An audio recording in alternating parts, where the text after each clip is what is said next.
CCN news की खास पेशकश। आमने सामने वरिष्ठ पत्रकार श्रीकांत शुक्ल के तीखे सवालों का सामना करेंगे शैलेंद्र सिंह, महासचिव कोरिया। कोई बेबस, कोई बेताब, कोई चुप, कोई हैरान। वाह राजनीति, क्या अब यही है तेरी पहचान? नमस्कार, मैं श्रीकांत शुक्ल आज राजनीति के ताने बाने को कुछ सुलझाने और कुछ उलझाने की कोशिश करूंगा। और आज के हमारे मेहमान हैं राजनीति के पथ पे जिले से लेकर प्रदेश में अपनी छाप छोड़ने वाले शैलेंद्र सिंह जी।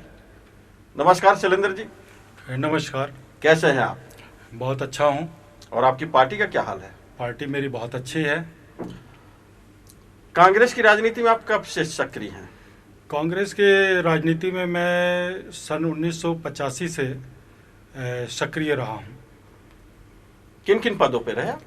मैं कांग्रेस के सन 1985 के बाद से यूथ कांग्रेस के जिला संगठन महामंत्री रहा और फिर कांग्रेस के अभी मैं वर्तमान में जिला महामंत्री के पद पे रहा हूँ और अभी भी वर्तमान में हूँ। और विधायक प्रतिनिधि भी पहले रहा मैं और सांसद प्रतिनिधि भी मैं रहा यहाँ। बड़े बड़े पद सुशोभित करने के बाद भी आखिर आपकी एक इच्छा रही जिलाध्यक्ष बनने की, उससे क्यों वंचित हो जा रहे हैं आप?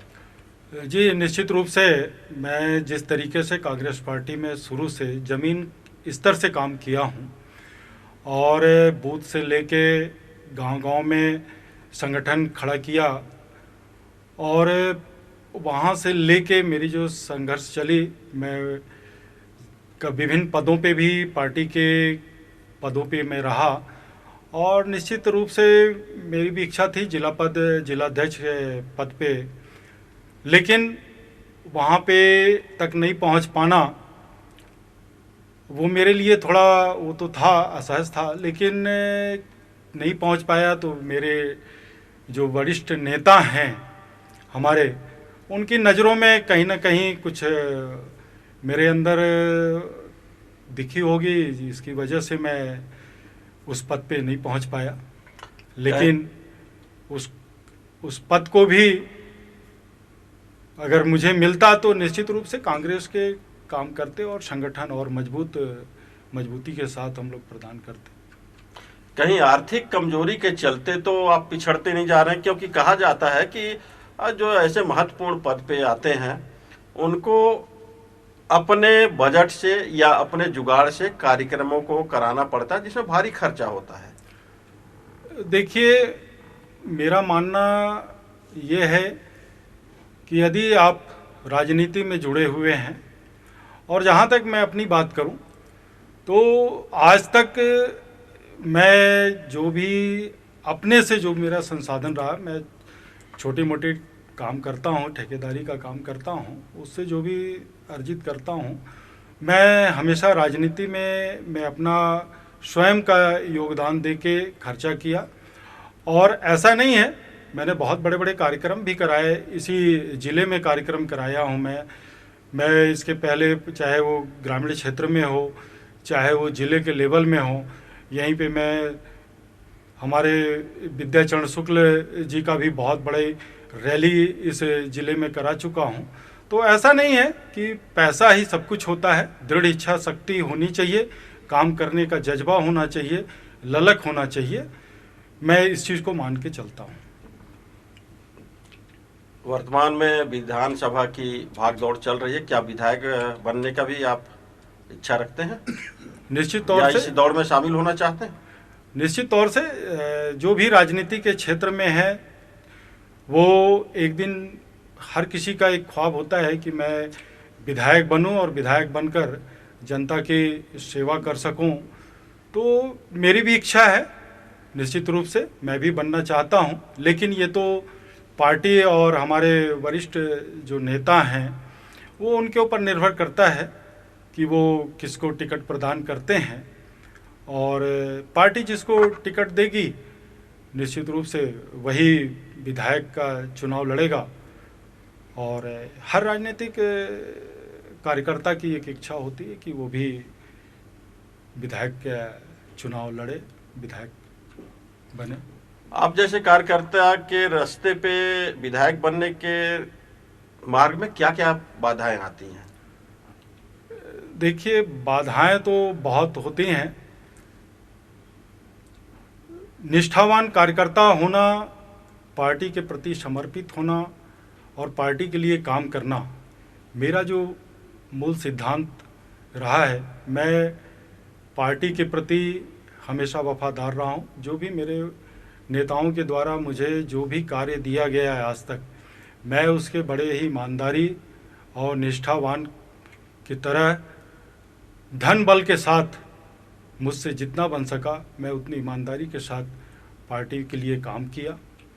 पार्टी को जिस लेवल पे भी, चाहे बूथ का जहाँ का भी मुझे जिम्मेदारी दी गई, मैं वहाँ पे अथक प्रयास किया अपनी पार्टी को, कांग्रेस को मजबूती दिलाने के लिए, वहाँ से जीत दर्ज कराने के लिए, और उसमें मैं सफल हुआ। अब ये हमारे ऊपर के जो नेता हैं, जैसे महंत जी हैं, बाकी और भी हैं, मैडम महंत हैं, तो वो सभी उनके ऊपर निर्भर करता है कि वो किसको पसंद करते हैं और किसके अंदर वो देखते हैं क्षमता और उनको टिकट दिलाते हैं। वैसे जिसको भी पार्टी हमारी टिकट देती है, हम लोग मिलजुल कर काम करते हैं और उसे जीत दिलाते हैं। आपने 2 नाम लिए, अब मुझे लग रहा है कि कुछ नाम को छोड़ रहे हैं। टी.एस. सिंहदेव हो गए, माननीय मुख्यमंत्री जी हो गए, टिकट में भी इनका हस्तक्षेप होगा मुझे लगता है। नहीं, पूरा है। देखिए, मेरा जो राजनीतिक सफ़र रहा है, हम लोग सरगुजा पैलेस से जुड़े हुए थे। सन 1985 में से मैं कांग्रेस में हूँ और उस वक्त हम लोग आदरणीय बाबा, हम लोग टी.एस. सिंहदेव जी को, महाराज साहब को प्यार से और प्रेम से बाबा बुलाते हैं, उनके सानिध्य में हम लोगों ने कांग्रेस में काम किया। और 1985 में राजमाता आदरणीय देवेंद्र कुमारी सिंहदेव जी इस बैकुंठपुर से चुनाव लड़ रही थी। उस वक्त मैं यहाँ बैकुंठपुर में छात्रावास में रह के पढ़ता था। और मैं आपको बता दूं कि उस वक्त महारानी साहिबा जब चुनाव लड़ रही थी, तो मैं इस छात्रावास से यहाँ से भाग के और जाके चुनाव का प्रचार करता था। नज़दीक के गांव में जाते थे और प्रचार करते थे। चूँकि उस वक्त मैं पटना क्षेत्र में रहता था और वहाँ से मैं यहाँ अपने शिक्षा दीक्षा के लिए यहाँ मुझे छात्रावास में यहाँ था। तो निश्चित रूप से देखिए, बाबा आज हमारे वो रहे हैं, महंत जी हैं, और रहा माननीय मुख्यमंत्री जी का, भूपेश बघेल जी का, तो उनका तो सबसे बड़ा योगदान है। और आज उनके नेतृत्व में पूरा प्रदेश खुशहाल है। जब से वो मुख्यमंत्री बने हैं, तब से एक नई ऊर्जा और नए संचार पूरे क्षेत्र में जगह है। तो निश्चित रूप से उनका बहुत बड़ा रोल है टिकट देने में, और किसको पार्टी देती है टिकट, ये उनके ऊपर, हमारे नेताओं के ऊपर निर्भर करता है। राजनीतिक क्षेत्र में एक बात आजकल सरगर्मी से चल रही है कि प्रदेश की राजनीति में एक रोग फैल रहा है, और वो है कि जो समर्पित कार्यकर्ता है, पदाधिकारी, उनके रास्ते में पैराशूट प्रत्याशी जो आ रहे हैं वो बड़ी बाधा बन रहे हैं। आप क्या कहेंगे इस पे? जी, आपका कहना ठीक है। देखिए, कांग्रेस के लिए, कांग्रेस का जो एक कार्यकर्ता होता है, संगठन का जो कार्यकर्ता होता है, बूथ लेवल से लेके वो पूरा काम करता है और संगठन पे काम करते हुए अपनी क्षमता को दर्शाता है, और ये उम्मीद रखता है कि निश्चित तौर से अगर आज मैं पार्टी के लिए समर्पित हूँ, पार्टी के लिए काम कर रहा हूँ, और जो भी जिम्मेदारियाँ पार्टी के रूप में मिलती है हम सभी जैसे कार्यकर्ताओं को, तो सभी अपना योगदान देते हैं और उस बूथ से प्रयास करके अपनी पार्टी को, अपने प्रत्याशी को जिता कर लाते हैं। तो हमारे अंदर भी एक एक उम्मीद रहती है हम सभी को कि हमें भी चुनाव में विधायक का टिकट मिले, और हर कार्यकर्ता का एक रहता है, उसमें मैं भी हूँ। लेकिन अगर उस वक्त अगर कोई बाहर से प्रत्याशी उतार दिया जाता है तो निश्चित तौर पे एक निराशा तो जगती है, थोड़े से कार्यकर्ता मायूस होते हैं। और लेकिन उसके बाद भी हम लोग, चाहे वो जब तक टिकट का फैसला नहीं होता तब तक संघर्ष जारी रहता है, और यदि हमारे बीच से अगर देते हैं तो पर भी हम लोग ईमानदारी से काम करते हैं। और यदि बाहर से भी अगर प्रत्याशी हमारे राष्ट्रीय नेतृत्व, हमारे प्रदेश के नेतृत्व अगर उनको टिकट देता है तो उसी ईमानदारी के साथ सब कुछ भूलकर और उसी ईमानदारी के साथ हम लोग काम करके और जिता के और प्रदेश में सरकार बनाने की इच्छा रखते हैं और उसी तहत काम करते हैं। मतलब आप लोग के पास ये जो बैठे बैठे अचानक पैराशूट प्रत्याशी आ जाते हैं, इनसे बचने का या इनको रोकने का आप लोग के पास कोई तरीका नहीं है? देखिए, हम लोग एक अनुशासित पार्टी के एक अनुशासित सिपाही हैं। हम लोग अपनी बातें रख सकते हैं और टिकट देने न देने का फैसला जो है वो हमारी जो केंद्रीय नेतृत्व है, हमारी प्रदेश की जो लीडरशिप है, वो निर्णय लेते हैं और उसमें हम लोग कुछ नहीं कर सकते। जिस तरीके से अभी भी पहले भी, इसके पहले भी है, और हमेशा देखिएगा आप, अभी भी हमारे प्रदेश में जो राष्ट्रीय यहाँ के पर्यवेक्षक हैं वो आ रहे हैं और सभी कार्यकर्ताओं से मिल रहे हैं, सभी पदाधिकारियों से मिल रहे हैं, ग्रामीण जनों से मिल रहे हैं और मिलकर वो फीडबैक ले रहे हैं और उस पर वो अपनी बात ऊपर पहुंचाएंगे और उसमें जो भी निर्णय होगा वो हमारे राष्ट्रीय और प्रदेश के नेतृत्व के ऊपर निर्भर करता है। आपके कांग्रेस का लगभग कार्यकाल समाप्त होने जा रहा है, आपकी नज़र में कार्यकाल कैसा रहा? मेरी नज़र में या इस प्रदेश की एक एक जो जनता है उसकी नज़र में मैं कहूँ तो 2018 में कांग्रेस की सरकार हमारे यशस्वी मुख्यमंत्री आदरणीय भूपेश बघेल जी के नेतृत्व में बनी और ये कार्यकाल बहुत ही अच्छा और स्वर्णिम अक्षरों में लिखा जाएगा, ये मैं मानता हूँ।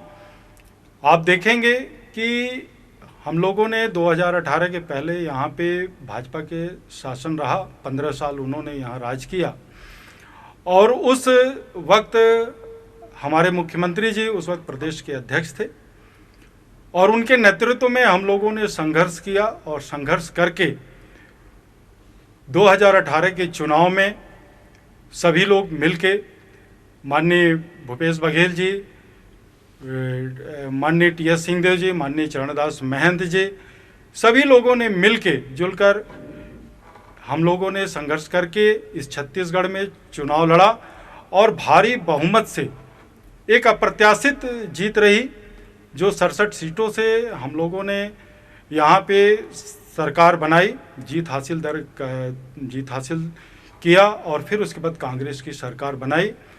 और आप देखेंगे कि माननीय मुख्यमंत्री जी भूपेश बघेल जी शपथ ग्रहण के बाद तत्काल 2 घंटे के बाद उन्होंने, क्योंकि इस प्रदेश ने एक ऐसा मुख्यमंत्री दिया और हमारी राष्ट्रीय नेतृत्व ने एक किसान के बेटे को मुख्यमंत्री बनाया और वो किसानों के दर्द को समझते हैं और उन्होंने शपथ लेने के बाद 2 घंटे के भीतर तत्काल कैबिनेट की बैठक में और सबसे पहला अगर उन्होंने कोई फैसला लिया, निर्णय लिए किसानों के हित में, तो वो जो बहुत बड़ा चीज़ था, जो किसान हमारा आत्महत्या करने के लिए मजबूर था 2018 के पहले, उस पे हमारे माननीय यशस्वी मुख्यमंत्री जी ने, भूपेश बघेल जी ने, उनके ऋण माफ़ी, जो कर्जा माफ़ी था, उसको तत्काल किसानों का कर्जा माफ़ किया। अगर आपका कहना मान लें कि कांग्रेस की उपलब्धियां बहुत रही, ठीक, लेकिन फिर सर्वे क्यों यह बता रहे हैं कि कांग्रेस की हालत पिछले चुनाव जैसे नहीं है, इस बार पतली है? बड़े मुश्किल से अगर हुआ तो बड़े मुश्किल से सरकार आ रही है। देखिए, सरकार की उपलब्धियां निश्चित तौर से बहुत अच्छी रहीं। चाहे वो किसानों के क्षेत्र में आप ले लें, किसानों का कर्जा माफ़ी, आप किसानों के धान खरीदी का जो मामला है, हमने 2500 रुपये कुंटल में धान खरीदने का जो वादा किया था, आप देखेंगे कि 2640 रुपये पिछले वर्ष तक हम लोगों ने उसकी खरीदी की, बिजली बिल हाफ किया। और अभी आप देखेंगे शिक्षा के क्षेत्र में आप देखिए तो एक क्रांतिकारी योजना जो माननीय भूपेश बघेल जी ने लिए, क्योंकि बड़े लोगों के बच्चे तो प्राइवेट स्कूलों में, इंग्लिश मीडियम स्कूलों में अपने बच्चों को प्राइवेट फीस दे के पढ़ा सकते थे, लेकिन जो गरीब किसान मजदूर का जो बच्चा है वो भी सोचता है कि मेरे बच्चा भी अच्छे स्कूलों में पढ़े, अच्छे उसकी शिक्षा दीक्षा हो।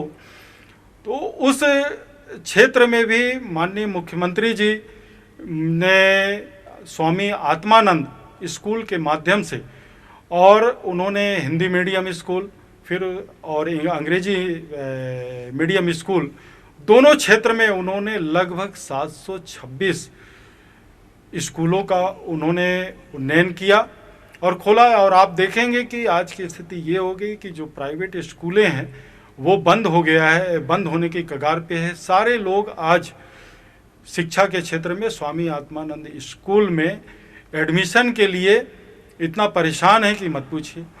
और आप ये भी देखेंगे कि विपक्ष के जो नेता हैं, भारतीय जनता पार्टी के जो नेता हैं, वो भी आज उनको सिफारशी पत्र लिखना पड़ रहा है स्वामी आत्मानंद स्कूल में अपने कार्यकर्ताओं के, चाहे बच्चे हों चाहे उनके क्षेत्र के बच्चे हों, उनके लिए वो सिफारशी पत्र लिख रहे हैं।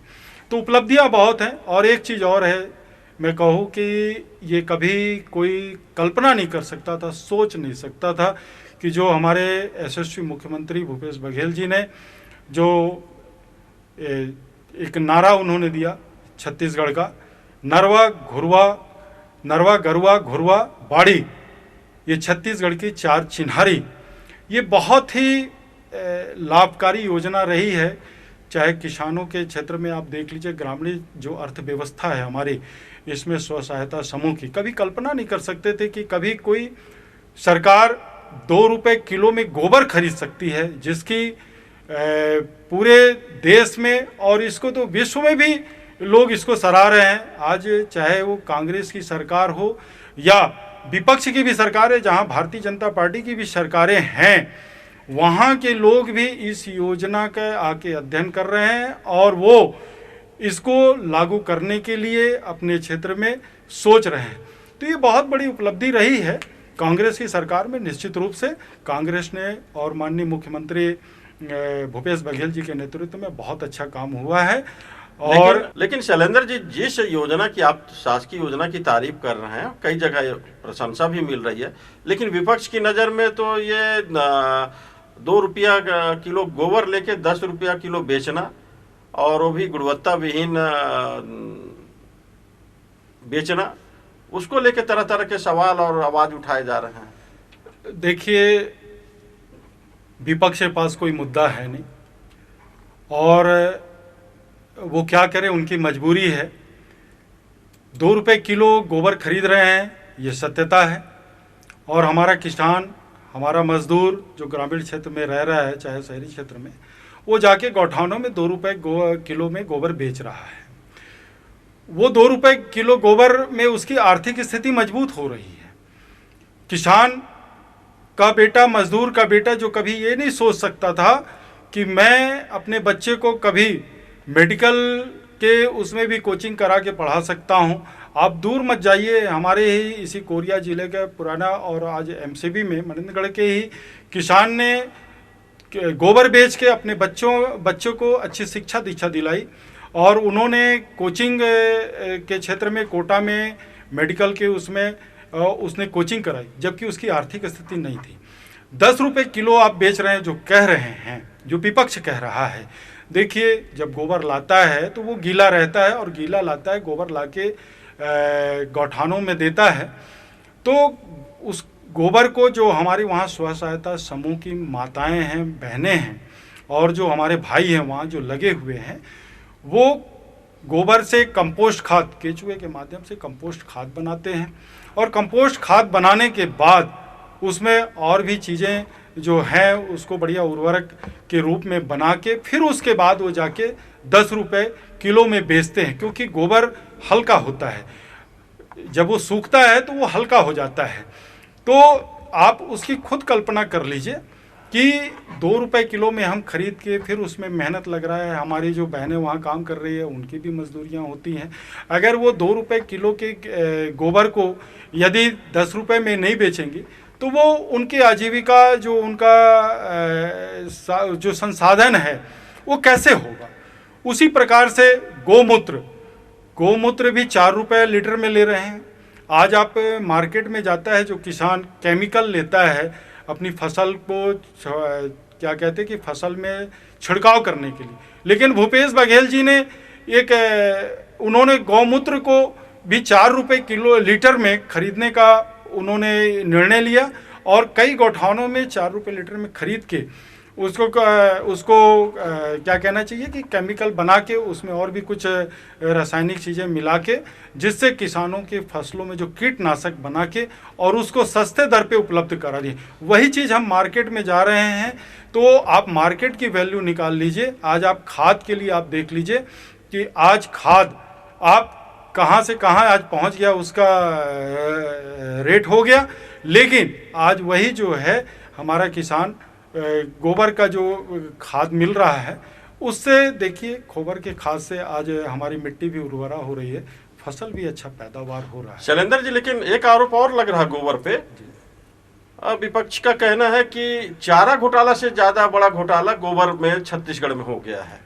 मैंने तो कहा 250 करोड़ से ज्यादा का कुछ आरोप है इसमें।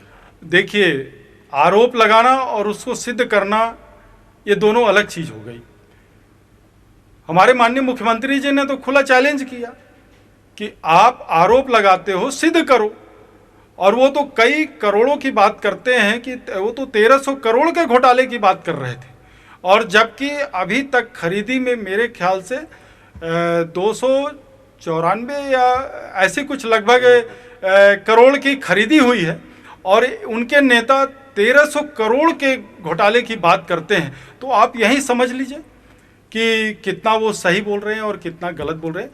क्या है कि भाजपा के लोगों को अपनी 15 साल की उपलब्धियां बताने के लिए कुछ नहीं है, और आज ये स्थिति हो गई है, चाहे वो किसी भी क्षेत्र में हमारे यशस्वी मुख्यमंत्री भूपेश बघेल जी के नेतृत्व में जब से कांग्रेस की सरकार बनी, दिन प्रतिदिन किसानों के लिए, बेरोजगारों के लिए, चाहे वो हमारी माताएं बहनें हों, चाहे वो किसानों का धान का खरीदी का मामला रहा हो, चाहे शिक्षा के क्षेत्र में हो, चाहे स्वास्थ्य के क्षेत्र में हो, या फिर आज सांस्कृतिक जो हमारी विरासतें थीं जिसको हम लोग भूल चुके थे, चाहे वो खेल का माध्यम रहा हो। आप देखेंगे जब हम लोग या आप भी जब पढ़ते रहे होंगे, उस वक्त हम लोग कबड्डी खेला करते थे, खो खो हुआ करता था, गिल्ली डंडा, पिट्ठुल और कंचा बाटी, लट्टू जिसको छत्तीसगढ़ी में भौरा बोलते हैं, ये सब खेल खेलते थे। गेड़ी दौड़, बोरा दौड़, जलेबी दौड़, ये सब चीज़ हुआ करती थी। ये सब आज के बच्चे, आज के स्कूलों में ये सब दूर हो गया है। आप जिस चीज़ को बोल रहे हैं, शासन की निश्चित अच्छी है, पुरानी धरोहर को जिंदा करने का प्रयास है, लेकिन बात ये भी सामने आती कि जो जो योजना रहती है मुख्यमंत्री जी की या राज्य शासन की, वो स्थानीय विधायक की धरोहर हो जाती है, निजी संपत्ति हो जाती है, जिससे जो लाभ मिलना चाहिए उतना नहीं मिल पाता है। नहीं, ऐसा नहीं है। सरकार की योजना जो है वो सरकार की योजना देखिए, शासन प्रशासन और पार्टी के विधायक और संगठन, ये सभी का काम होता है कि उसको हम जन जन तक पहुंचाएं और उसके लाभ को हम गांव तक, गांव के नीचे स्तर तक के जो है हमारा अंतिम छोर का व्यक्ति है, उसको वहां तक उसके लाभ को पहुंचाएं। अगर कोई ऐसा विधायक अगर उसको अपनी धरोहर समझता है तो वो गलत है, और ऐसा होना भी नहीं चाहिए, और ऐसा होता भी नहीं। अगर ऐसा कहीं पे होगा तो मैं उसके बारे में नहीं कुछ सकता, लेकिन जो हमारे शासन की योजनाएं हैं वो गांव तक पहुंच रही है शासन के माध्यम से, प्रशासन के माध्यम से, और हमारी पार्टी के संगठन के जो पदाधिकारी हैं, जो कार्यकर्ता है, वो सभी वहां तक धरातल तक उसको पहुंचा रहे हैं और उसका लाभ सबसे ज़्यादा लोग गांव के ग्रामीण क्षेत्र के लोग उसका भरपूर लाभ ले रहे हैं। शैलेंद्र जी, जो सर्वे सामने आ रहे हैं, जो राजनीतिक आंकड़ेबाज हैं, उनका ये कहना है कि छत्तीसगढ़ में राज शासन के खिलाफ या मुख्यमंत्री के खिलाफ उतनी नाराजगी नहीं है जितना स्थानीय जो विधायक हैं उनकी जो स्वार्थपूर्ण कार्रवाई है, क्रियाकलाप है, उसके चलते लोगों में काफी आक्रोश है। तो इसे किस रूप में देखते हैं? क्या इसका खामियाजा पार्टी को नहीं भोगना पड़ेगा? नहीं, निश्चित रूप से देखिए, हमारे मुख्यमंत्री जी की और सरकार की योजनाओं का जो सर्वे में आप बता रहे हैं कि उनकी उपलब्धियां बहुत अच्छी रही हैं और शासन की योजनाओं को सबने सराहा है, तो निश्चित तौर से ये बहुत बड़ी छत्तीसगढ़, हमारे यशस्वी मुख्यमंत्री, उनके पूरे मंत्रिमंडल और पूरे विधायकों के और हमारी पार्टी कांग्रेस पार्टी की एक बहुत बड़ी सफलता है कि जो आज भी सर्वे में 1 नंबर पे हैं और उसको सराह रहे हैं। जहाँ तक सवाल विधायक का है, तो मैं कुछ विधायकों की बात नहीं कर सकता कि विधायकों का भी बहुत बड़ा एक अपने क्षेत्र में रोल होता है कि गांव के ग्रामीण क्षेत्रों में लोगों के साथ मिलकर सरकार की योजना को किस तरीके से, किस धरातल तक उसको पहुंचाया जाए, और संगठन में सत्ता और संगठन ये दोनों एक दूसरे की कड़ी है। अगर आप किनारे भागेंगे, अगर अलग रहेंगे, तो निश्चित तौर से कहीं न कहीं पे एक गलत संदेश भी जाता है। और मेरा मानना है कि विधायक भी इसमें अपना अहम रोल निभाते हैं सरकार की योजनाओं को पहुंचाने के लिए। यदि कोई ऐसा करता है, विधायक करता है, तो हमारे ऊपर के शीर्ष नेतृत्व जो है, नेता जो हैं, वो देखते हैं। और अभी तो पार्टी सर्वे भी करा रही है, कई एजेंसियों के माध्यम से भी सर्वे हो रहे हैं। और हमारे जो राष्ट्रीय नेता हैं, अभी हमारे प्रदेश की प्रभारी सुश्री शैलजा जी हैं और अभी चंदन यादव जी हैं, अभी जो खुद 2-3 दौर पूरे क्षेत्र का दौरा कर रहे हैं। क्या आपको लगता कि जिन विधायकों के खिलाफ नाराजगी स्थानीय स्तर पर देखी जा रही है, उनकी टिकट कटनी चाहिए? निश्चित तौर से कटनी चाहिए, इसमें कहीं कोई किंतु परंतु नहीं है। आपको विधायक बनाया गया, पहले तो पार्टी ने आपको टिकट दी, टिकट देने के बाद हमारा कार्यकर्ता, पार्टी का कार्यकर्ता और वो गांव के जनता आप पे उम्मीद करती है कि आपको अगर हम यहाँ से विधायक बना के भेज रहे हैं और आप हमारे उम्मीदों पे खरा उतरेंगे, आप हमारी खुशहाली के लिए काम करेंगे, आप क्षेत्र के जनता का विकास करेंगे, उनकी छोटी मोटी जो समस्याएं उनको आप उनके समाधान करेंगे से, तो अगर यदि आप चुनने के बाद यदि जनता की उम्मीदों पे खरे नहीं उतरते हैं, पार्टी के कार्यकर्ताओं की उम्मीदों पे अगर आप नहीं खरा उतरते हैं, तो निश्चित रूप से अगर ऐसे लोगों के सर्वे में अगर सही नहीं है, अगर रिपोर्ट है, तो निश्चित रूप से मेरा मानना है कि ऐसे लोगों का टिकट काटना चाहिए और नए लोगों को उनकी जगह पे प्रतिनिधित्व करने का मौका देना चाहिए। शैलेंद्र जी, प्रदेश और देश में अभी एक ठो नई बयार चल रही है, मुफ्त में बांटने की राजनीति। क्या आप इसे सही मानते हैं? देखिए, इसको मुफ्त की राजनीति, ये मतदाता को लालच देके खरीदना तो नहीं कहा जाएगा? नहीं, ऐसा नहीं है। मुफ्त की जो बातें हैं देश और प्रदेशों में जो आप बोल रहे हैं, हमारी भी सरकार देखिए सबसे पहले स्वावलंबी बनाना चाहती है और बना रही है। माननीय मुख्यमंत्री जी ने 2600 रुपये 40 में भी किसानों का दान, क्योंकि हमारा छत्तीसगढ़ जो है वो किसान बाहुल्य क्षेत्र है और वैसे भी छत्तीसगढ़ को धान का कटोरा कहा जाता है। निश्चित रूप से अगर हमारा किसान मजबूत होगा, मैं धान की बात नहीं कर रहा हूँ। जी जी, मुफ्त में बिजली, मुफ्त में पानी। नहीं, मैं उसी पे आ रहा था। ये सब चीजें जी, जी। निश्चित रूप से शिक्षा का मुफ्त होनी चाहिए, स्वास्थ्य होना जी। चाहिए। बाकी जो हो रहे हैं जी, बिजली का भी है। देखिए, बिजली की भी जो है, आप जैसे 400 यूनिट तक की फ्री में यहाँ पे देने की बात हुई थी, तो 400 यूनिट बिजली जो है, पहली बात तो हमारी सरकार किसी से भेदभाव नहीं कर रही है, वो सभी को दे रही है 400 यूनिट तक, चाहे वो नीचे स्तर तक जो ग्रामीण क्षेत्र में भी हमारा जो रहवासी है उसको भी 400 यूनिट तक का बिजली मुफ्त मिल रहा है, हाफ मिल रहा है। हाफ योजना है हमारे यहाँ, मुफ्त नहीं कहना चाहिए, हाफ योजना है।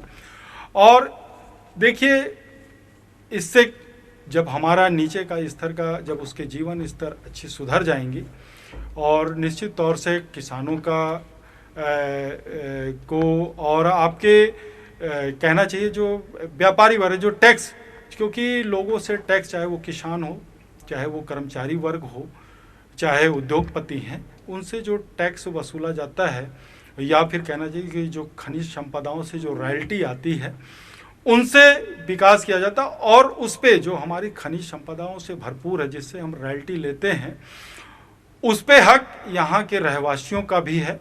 यदि उनकी जीवन स्तर को अगर ऊंचा बढ़ाने के लिए अगर कोई योजना लाई जा रही है, तो मैं उसे मुफ्तखोरी नहीं कह मानता।